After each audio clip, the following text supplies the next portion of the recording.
welcome back to Y&R For Life, where we talk about all things Y&R related. We talk about what's going on, what do I think's going to happen, my predictions. Hey, we even talk about fashion on the show because I'm a big time fashion girl, so we got to spill the tea about that from time to time. If you're new to this channel, my question is, uh, what took you so long to get here? And if you are returning, what's up? Long time no see. Once again, it's been a week of sheer craziness. I mean, when we get into it, you'll see how crazy it has been. So, oh, I, I'm just, I'm replaying certain events in my mind and going, like, why? Ew, gross, whatever. All right, so a couple of disclaimers. If you don't want to know what's going on, you kind of want to get caught up on your own, this might not be what you want to see or hear, but I am so grateful that you are here. And if I happen to forget something, it is just that. I forgot it or I left it out. It just really wasn't newsworthy. It's the nature of the beast, I call it. It is what it is, but you're going to get the gist of what's been going on. And if you like this type of content, you like what you see, you like what you hear, it would be so kind if you hit that like and subscribe button. Ding! And don't forget that bell notification and share. Why? Because sharing is caring. At least I like to think so. All right. So, in no particular order, we are going to try and get into this, get through it, and just be done with this whole crazy week. Okay, we're going to talk about, because I just want them out the way. There's at least two groups of people I want out the way. One of which is Cricket, aka The Bug, and Danny Romalotti. Okay. Now, if you like them as a couple, you like their characters, bravo. But you see me, as an avid watcher, and I've watched for many, many years, I didn't like them back then, and I don't like them now. Okay, so at the beginning of the week, they were between the sheets and doing their business and what have you. Phyllis, Phyllis, Phyllis. Oh, enough. This is beyond crazy where you're concerned. Like, you have reached a whole level of low where this is concerned. And of all people, Danny? I mean, Danny's a nice guy and all, but really? Okay, so anyway, let me not belabor it. Phyllis, as you may recall, she was listening in, following Danny, whatever, following Cricket, don't know, don't care, at the end of last week. So this week, she's, the starting of the week, we pick up where we left off. And so they're between the sheets. Phyllis is outside the hotel room door, listening, can hear the music that is like blaring. And she just is besides herself, like, oh my gosh, like, I can't believe that, the two of them are in there doing their business and I don't have Danny. This was not said, but we know that this is what it is. Okay, so Phyllis does her look around, and what does she see? She sees the fire alarm, conveniently placed. So she decides that she's going to, again, pull the fire alarm because she wants to, set it up so that they stop what they're doing. While she pulls the full fire alarm, she nicks her finger. Okay, now I've seen fire alarms when I was in school. Okay, they're, it's got a good grip that you can grip. How she ends up getting her finger hurt where it's like blood is pour, I don't know. So she's like, ow. She leaves. She goes down to, the base of the club and the staircase there. And Danny and Cricket are like, "Oh, you gotta be kidding me, because this has gone off. Like, maybe if we like don't move, or we wait a little bit, maybe it'll be over." And Danny's like, "Yeah, like I just would like to have a lot of years with you." Okay. Did you smell smoke? Did you, Danny? Good call. Cricket, what's your story? You want to get potentially burned if there is a fire ensuing? You're like so hot up in the moment that you can't even think straight? Anyway, so the two of them, hurriedly get their clothes on, and they go. Well, okay, people are leaving the club, and Phyllis is still standing there looking, like when are they coming down the stairs? And eventually they come down. She's like, "Oh, hey guys. Oh my gosh. Wow. Cricket. You look unkempt. Oh, were you guys, oh, wow, Danny, you must be frustrated." Okay, like, let's be honest. Fire alarm is going off, yet she's still standing there. If I was Danny and Cricket, I'd be like, "What are you doing in here?" "Yeah, I just came to get a cup of coffee and an orange juice."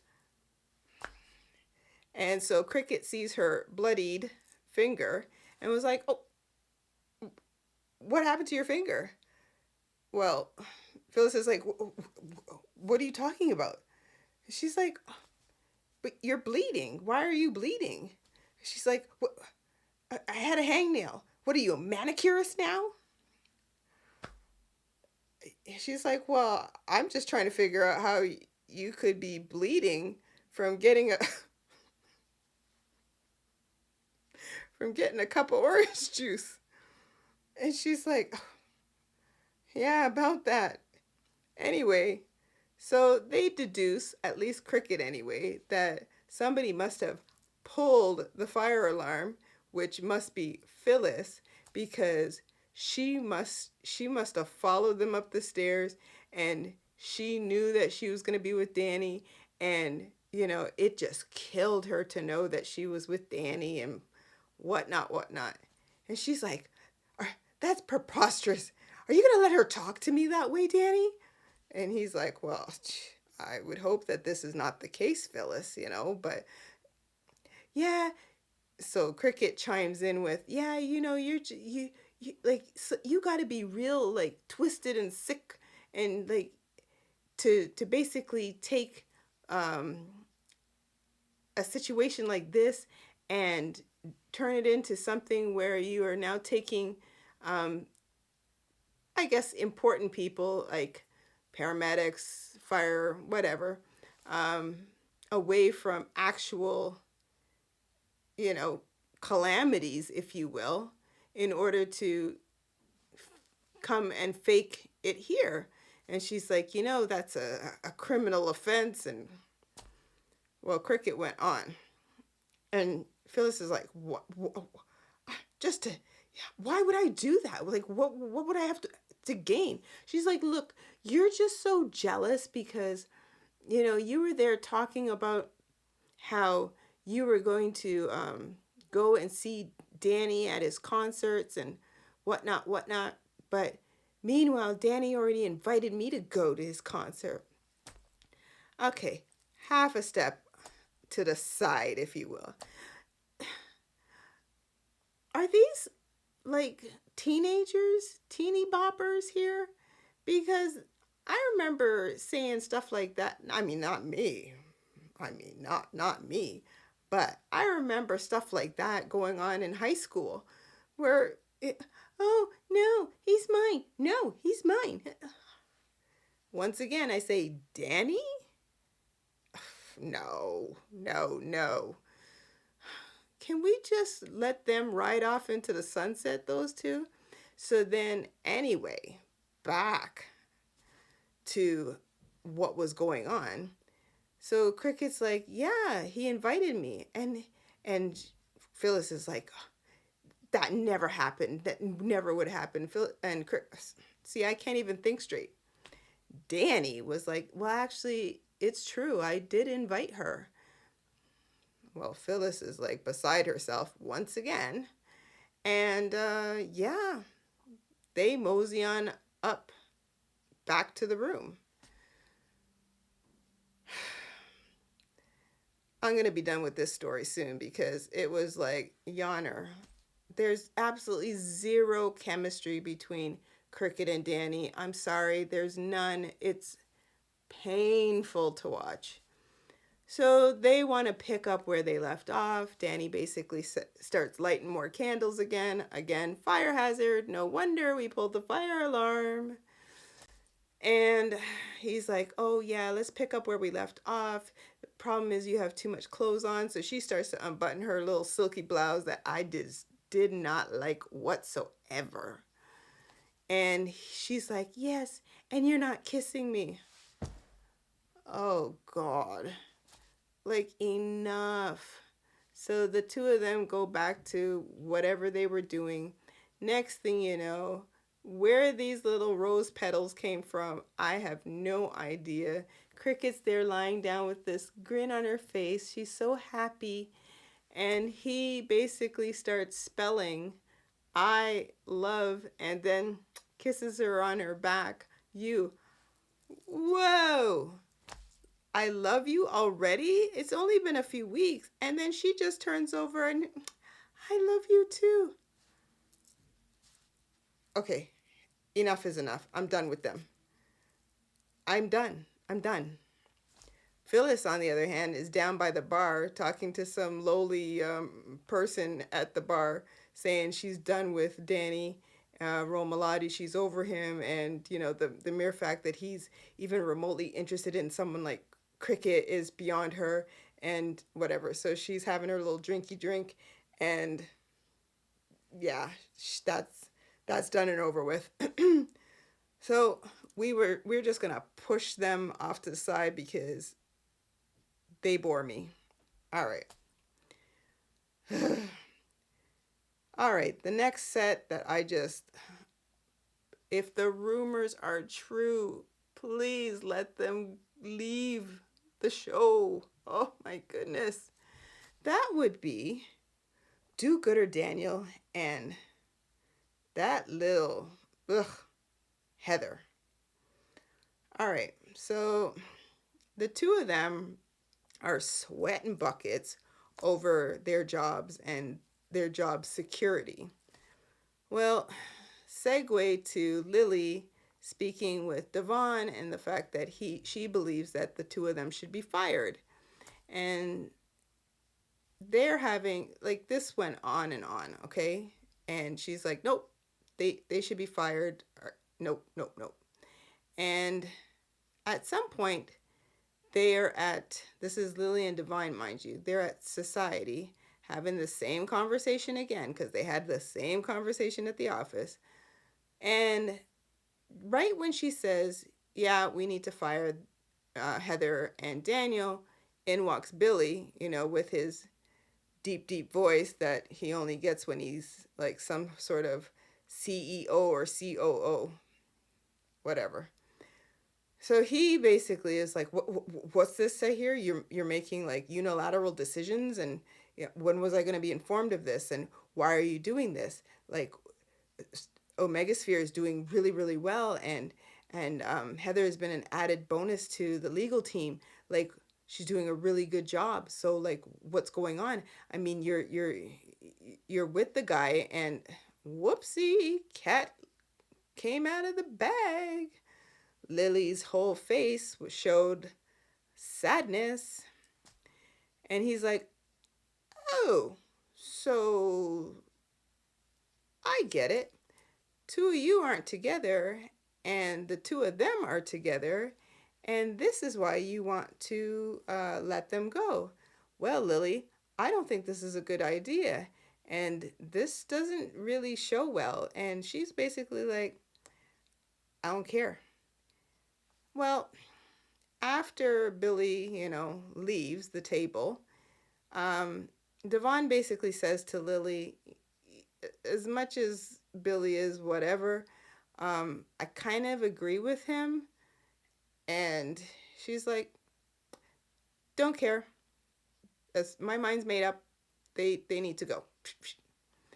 Well, again, Daniel and Heather are sitting back just ruminating over this and just losing their noodle over like what's going to happen, what is Lily going to do, you know, what are we going to do? You know what? Side note. At some point in time, Daniel was in the apartment, in his apartment, condo, whatever, and he picked up a picture that was in another room, which I thought was the kitchen. This kitchen just flip flops all over the place, but whatever. Now, I couldn't even tell properly because he ends up putting the picture face down in a drawer, like, pretty much every show does. Was that a picture of him and Lily? And if so, Heather has never seen this photo? I'm confused. And it didn't look like Lily. It looked like Heather, to be honest with you. It was so quick. And I watched it a couple times and I still didn't get it. But he hid it from Heather. And I'm thinking, if that was Heather and you hid it in a drawer, are you really that dedicated to this quote unquote reunion relationship between you and Heather? I don't know. And if it was Lily, like, why are you putting it in a drawer? Wouldn't you take the picture out of the photo frame and replace it with Heather? I'm very confused. Just wondering. All right. So back to the story. They they are like, okay, Daniel is like, I'm just gonna resign. Heather's like, no, I'll resign, as long as you don't do that. And this just went back and forth.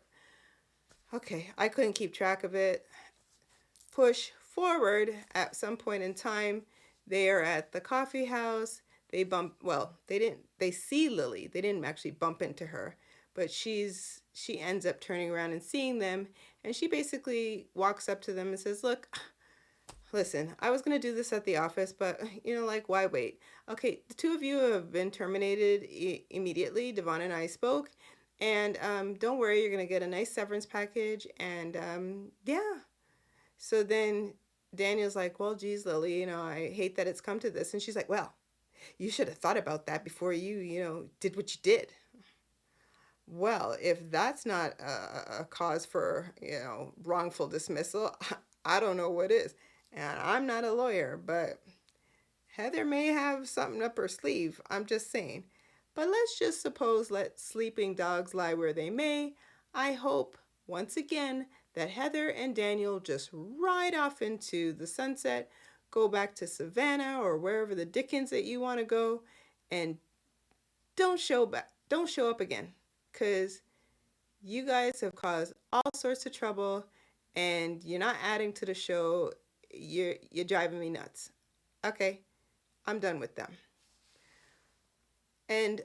But side note, once again, Abby, when Devon told her about this, Abby agrees that the two of them should be fired. Just saying. Now, would you fire them if you were Lily? I don't know. I'd have to think about that. Part of me would say yes, but then there's part of me that'd be like, no, I'm going to let them see my face from here until they decide that they can't take it, because I'm the better one. That's just me. All right. We're going to talk about Connor and the fact that he has been, referred to this program it's out in the East Coast, and just so happens there's one spot available that's left. So that would be Chelsea and Adam are trying to basically get him on board to go. He said he didn't want to go, and Eventually, he decides, okay, I'll go, but if I don't like it, can I come back? So Adam basically says to him, no problem, but you just can't go there, not, not give it a try, and then just call us for us to come pick you up. That's not going to happen. All right, step behind. Sally Spectra, who always has this concerned look on her face these days, and is always wearing leather of some sorts. Not that she doesn't look good in it, but can we spruce her up a little bit? When she was working at Newman, she, she was a little bit, she had like a little bit more style rather than just leather. And anyway, just spruce her up a little bit. All right, so she's basically been the sounding board for Adam, as well she should be. And she basically is like, I'm so sorry that Connor is going through all this. And, I will do my best to help wherever I can. And Connor has great parents in you and Chelsea. And just know that I'm here to support you, blah, blah, blah. All right, so moving right along, at some point in time, I guess she says that she'll take some of the load off of him by telling Nick and Victor what's going on. I don't know why she chose to do that, but whatever. Now I'm pushing ahead, probably glossing over some stories, but we'll backtrack. We'll just finish this off. So she ends up speaking with Nick and telling him, that the situation. Nick's very like, oh my goodness, he should just take the jet. Why Adam was looking for like commercial flights, I have no idea. Like, talk to Daddy-O. But whatever. So Nick basically organizes the jet for Adam so that he doesn't have to think about it and he can leave whenever he wants, because this is just how it is. And so Sally basically tells Nick, I'm so glad that you're there for Adam, and I know it means a lot to him. And yeah, she's going to tell Victor. And he's like, hold up, I wouldn't if I were you. She's like, well, I said that I would, and I don't want to, not do what I said I would do. And he's like, yeah, no. Coming from you, this won't fly. All right. So he's like, just leave it to me. I'll deal with it.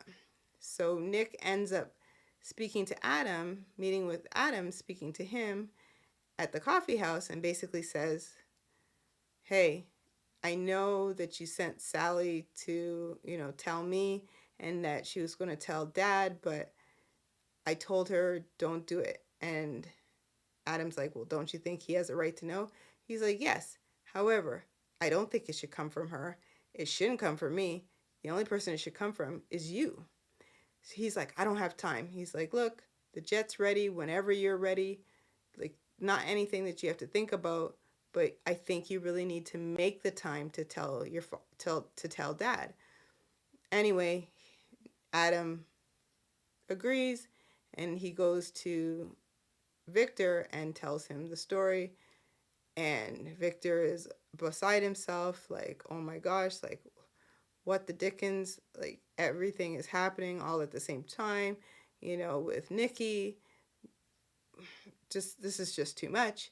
And my boy, if you need the jet, I'll get it ready for you, whatever. He's like, no, Nick already took care of that. And I just wanted to let you know. And so the two of them are there for Connor. At some point, you throw Billy in the mix. Billy knew information before Adam did, and Adam was like a little hot under the collar, but he kind of softened up a little bit because Billy assured him that he's not trying to be Connor's dad. He was just kind of being he was just doing what Chelsea asked him to do and just being there for Chelsea. And yeah. And even Nick said to Adam, look, if Billy wants to help in this kind of capacity, just you're going to need the support. Just deal with it and just let it go.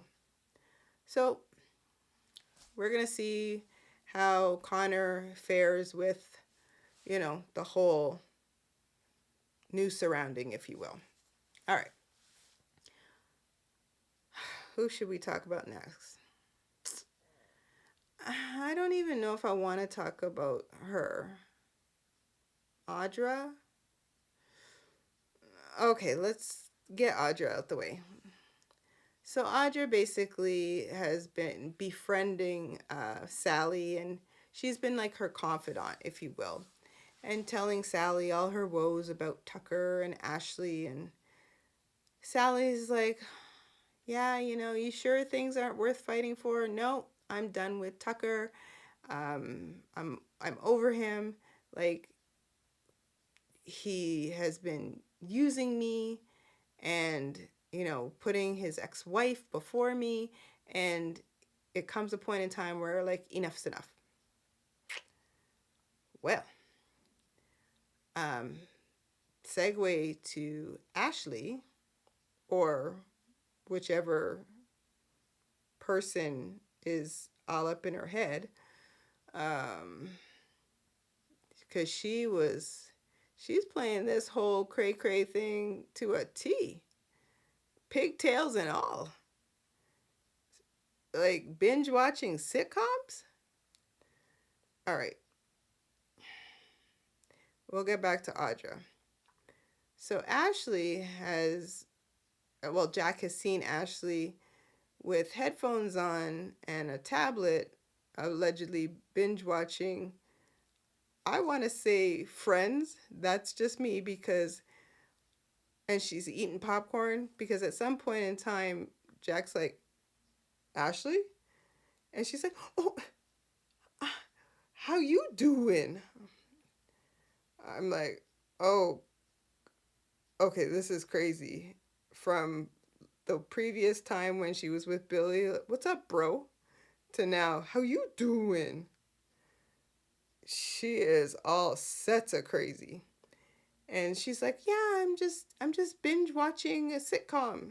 He's like, I didn't realize you had that kind of time. What? What's the problem? And what, do you want to talk to me about business? I mean, I could pause what I'm doing and we talk about. And she's got pigtails going on. She's in a she just looked like a little schoolgirl, just a mess. Well, she ends up getting upset at Jack, again, whichever personality it is, and saying, just leave her alone. And she's getting sick and tired of him and Tracy, like, all up in her grill. And she's solid. And she just went on. And she's through with Tucker. And she doesn't understand why they don't believe her. And she just went back and forth like a ping pong match. I really couldn't keep up with it. However, it was comical to watch. So let's go and introduce Tucker into this, where Tucker is like, something's going on.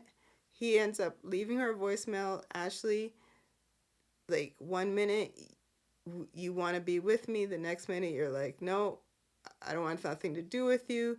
Like, I think you need to seek professional help. There's something going on. I don't know what it is, but I want to help you. Call me back.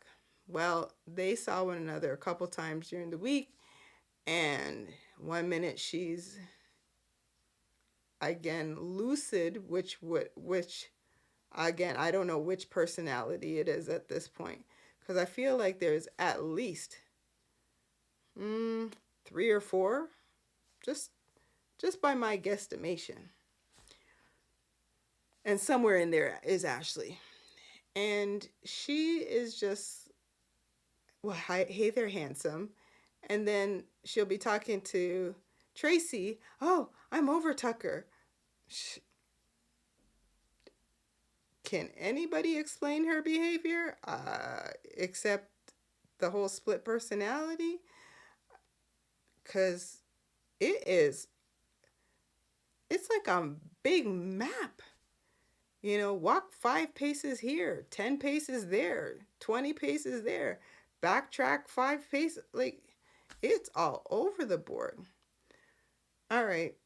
So at some point in time, she's like, I need to get away from you. I need a vacay, as she says. She needs to get away from the family because they're driving her nuts. And she leaves. Tucker is like, okay, he meets up with Jack at some point in time at the club, and he basically says to Jack, there's something going on with your sister. I don't know what it is. She needs to seek some professional help. I can't believe you guys aren't seeing this. This is crazy. And you know what? I just want her to get some help.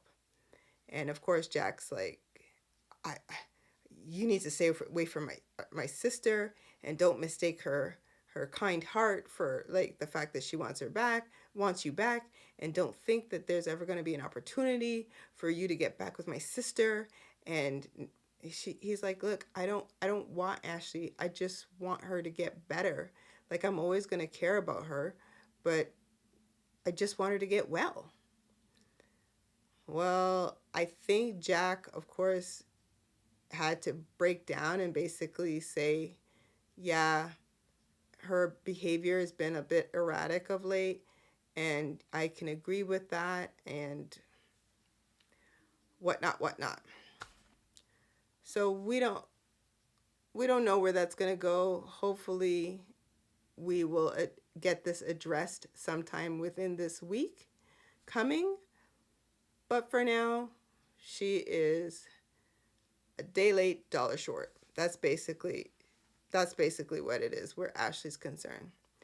Tucker, back to Audra, is consistently trying to profess his love to her. So much so, at one point in time, they're at the coffee house.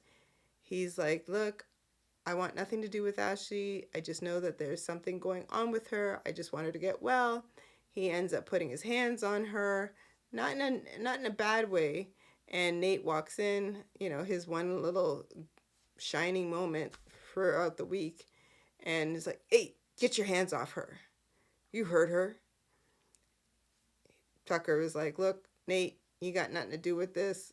There was no harassment going on. I don't know what to tell you, but like, get over it.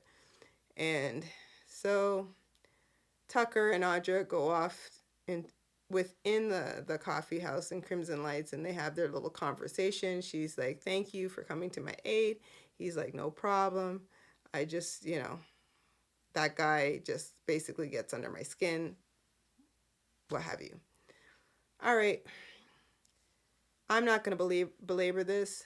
By the end of the week, Audra and Tucker have their little conversation again, but this time at Neil's Jazz Lounge, and somehow Tucker manages to, reel her in, and the two of them end up kissing at the bar. And again, it's this whole profession of love that Tucker has for Audra, and it's her. He doesn't want to lose her, and they just look so awkward together. Maybe not as awkward as Cricket and Danny, but awkward nonetheless. All right. Moving right along. All right. Let's see. Were there any scene fillers? Yeah, a couple, I guess. So, scene filler would have been Claire bumping into Summer at Crimson Lights, and Claire realizing that Summer and her standoffishness, if that's a word, has got to do with the fact that she must know the whole sordid story about her.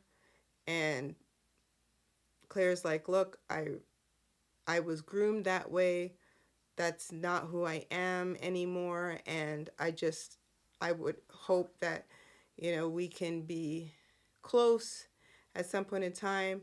Um, she just went on, and that we can really be cousins and just get along. Well, Summer, I know exactly where this is going to go. Summer is going to lose her mind because, segue, at some point in time, Claire um, meets up. Well, she's at Society.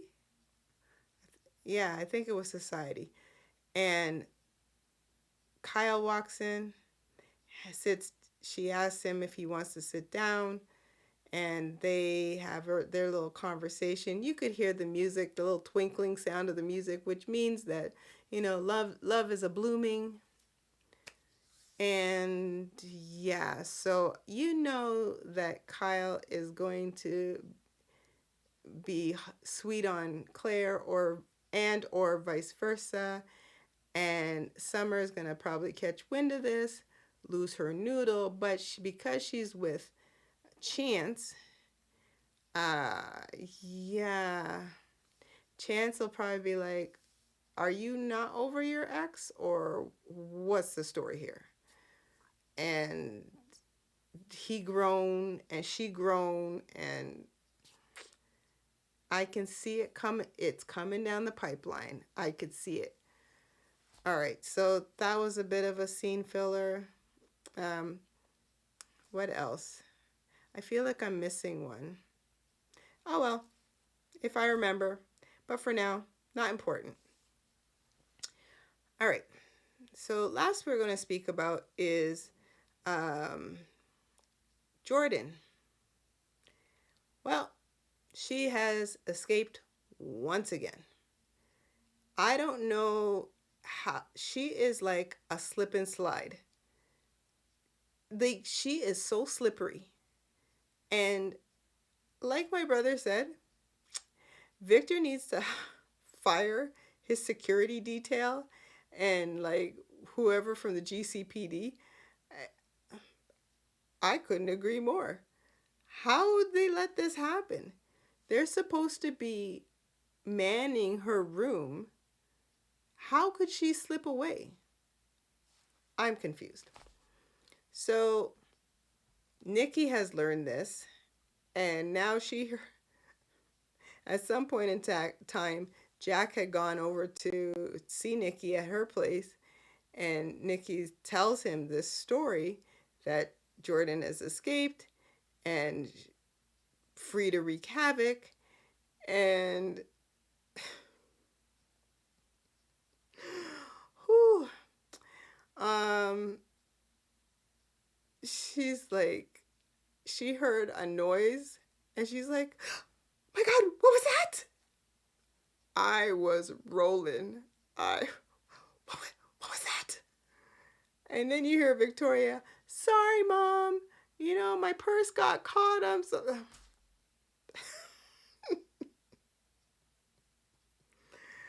Because Victoria and Claire were going to go out and have some lunch.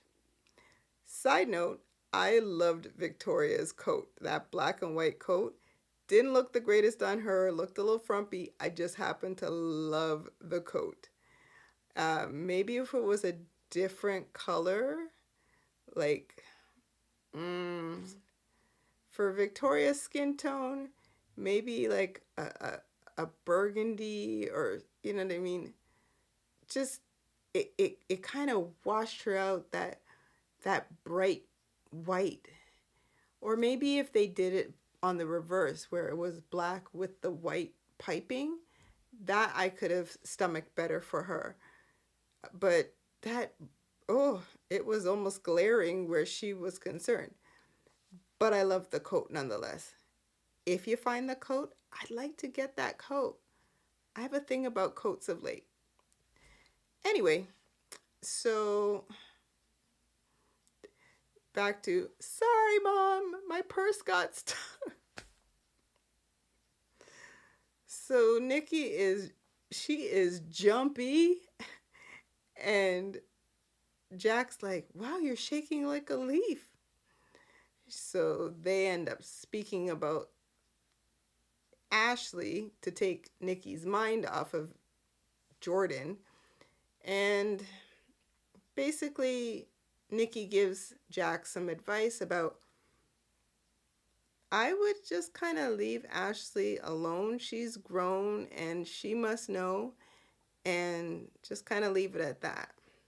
Well, Jack's not going to leave it alone. We know this. This is Jack. Uh, it's just too much. I just don't understand how Jordan could be just that slippery. I'm just saying. Oh, I remember now, and we'll finish up with that whole Jordan story very shortly. The other scene filler would have been Diane, and as it pertains to Kyle, and the fact that she's losing her mind over the fact that she believes that Kyle is kind of sideswiping her as it pertains to the CEO position. And she was all sorts of mad at him and for doing something that she felt he overstepped you know, his duties, and that she just went off on Kyle. And Kyle was like, he basically was like, huh, duly noted, that kind of thing. So she talked to Jack and basically was like, I think our son has a problem with me being in the position that he once held. And Jack basically was like, oh, well, that's just kind of too bad because he was the one that recommended you for the position. So like, na boo boo, he needs to get over it. And I still think you're the better person for the job. So carry on. So that was that. All right. Um, Back to Nikki and Jordan and the whole host of Newmans and the craziness, which we will be done very, very quickly because that thing, once again, flip flopped all over the place. And if you could keep track of it, better you than me. All right. So basically, Claire has been itching to get out of the house, out of the Newman house, because she's losing her mind in there. And I couldn't agree more. But she's like, Jordan doesn't scare me. And I want to live life like a normal person. Um, Once again, I do believe she cannot be trusted as far as I could throw her. Just saying. But I'll give her the benefit of the doubt. But she's on a very short string where I'm concerned.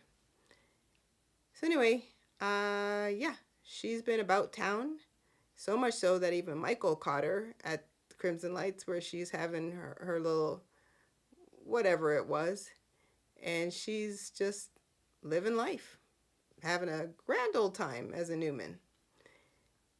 And meanwhile, Jordan, we see the fact that she has a new disguise.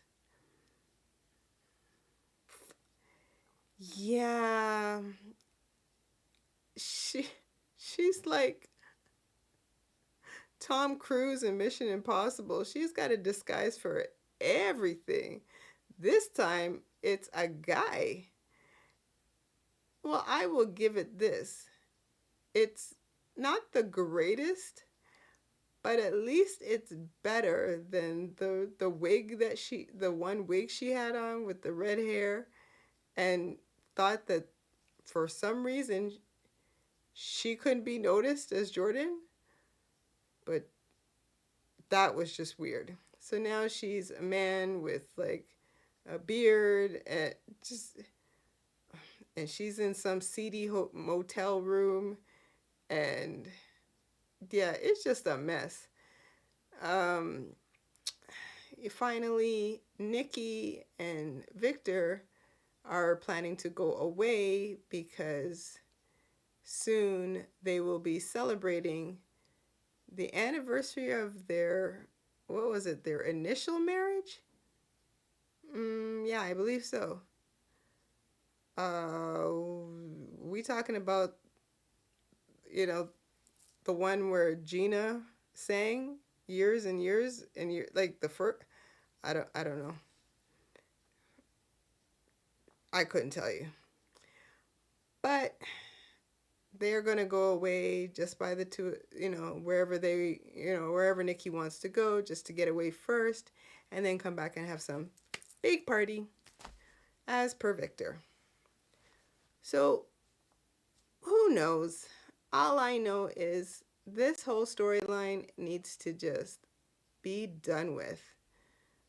It's it's kind of dragging on a little too long as far as I'm concerned. Just a little bit.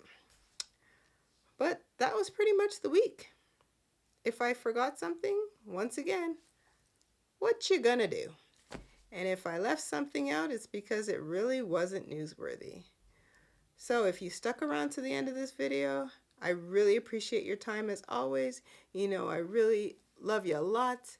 And the fact that you're on this wild ride with me, it means so much. So if you like this type of content, you like what you see, you like what you hear, I would love it if you could like and subscribe and hit that bell notification. Remember, ding! And don't forget to share, share, share. Why? Because sharing is caring. At least I like to think so. So we're going to see what happens this coming week. What kind of shenanigans they're going to go on with. But that's Y&R for you. So until the next video, take care, guys. Bye.